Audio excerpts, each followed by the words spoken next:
এখন এটি রাইস কুকারে বসাই। তো আপনারা ট্রাই করুন। হ্যালো এভরিওয়ান, আসসালামু আলাইকুম, welcome back to my channel Mariyam লাইফস্টাইলে চলে আসলাম আজকে আরেকটি নতুন রেসিপি নিয়ে। তো আজকে আমি আপনাদের সাথে শেয়ার করব একটি টক রান্না কিভাবে করব। তো এখানে আমি পাকা পাকা টমেটো নিয়ে নিলাম। টমেটোগুলো এখন আমি কেটে নিব। তো টমেটোগুলো আমি এখন পানিতে দিয়ে দিলাম। ভালো করে কিন্তু এগুলোকে ধুয়ে নিতে হবে। ছোট ছোট টমেটোর টক কিন্তু খুবই মজা।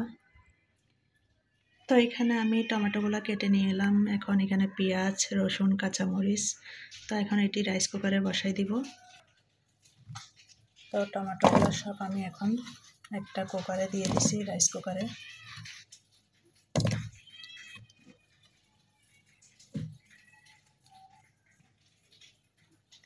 এখন এটাতে আমি পানি দিয়ে দিব।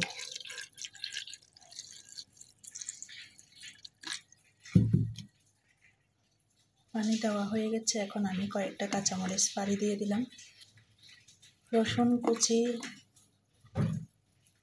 পেঁয়াজ কুচি দিয়ে দিলাম। এখন লবণ, এখন দিয়ে দিব হলুদের গুঁড়া। এখন আমি ঢাকনি দিয়ে এটাকে জাল করে নেব কিছুক্ষণের জন্য। আপনারা সঙ্গে থাকুন।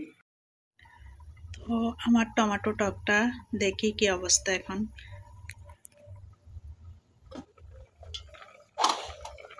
তো প্রায় হয়ে গেছে। এটাকে এখন ঘুটনি দিয়ে ঘুটে নেব।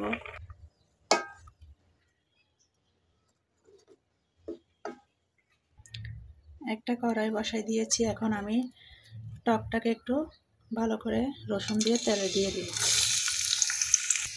রসুনটা আমি বাদামি কালার করে ভেজে নিব। কয়েকটা আমি শুকনো মরিচ দিয়ে দিছি, তারপরে কয়েকটা কালো জিরে দিয়ে দিছি। তো দেখুন বন্ধুরা, রসুনটা ব্রাউন কালার হয়ে গেছে। এখন আমি টকটা ঢেলে দিব এর মধ্যে।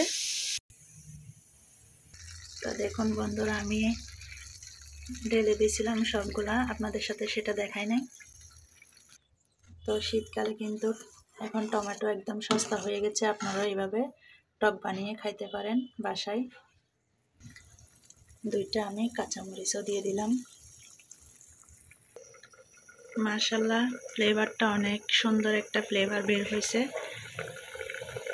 তো এটাকে আমি হালকা আছে, এটা প্রায় হয়ে গেছে। এখন আমি নামিয়ে নিব এটাতে। তো আজকে কিন্তু বাসায় ধনিয়া পাতা ছিল না, তাই দিতে পারি নাই। এটাকে আমি এখন নামিয়ে ফেলবো, একটা বাটিতে পরিবেশন করে ফেলবো। তো টমেটোর টকটা আমি এখন একটা বাটিতে নিয়ে নিলাম। তো আপনারাও ট্রাই করে দেখবেন, বাসায় এভাবে টক রান্না করে সবাই খাবেন। বন্ধুরা, কেমন হলো? তো এ পর্যন্ত ভিডিওটি কেউ টেনে দেখবেন না, সবাই ফুল ভিডিওটা দেখে নেবেন। এই পর্যন্ত। আবার পরবর্তী রেসিপি নিয়ে আবার আসবো। কেমন লাগলো বন্ধুরা? আসসালামু আলাইকুম।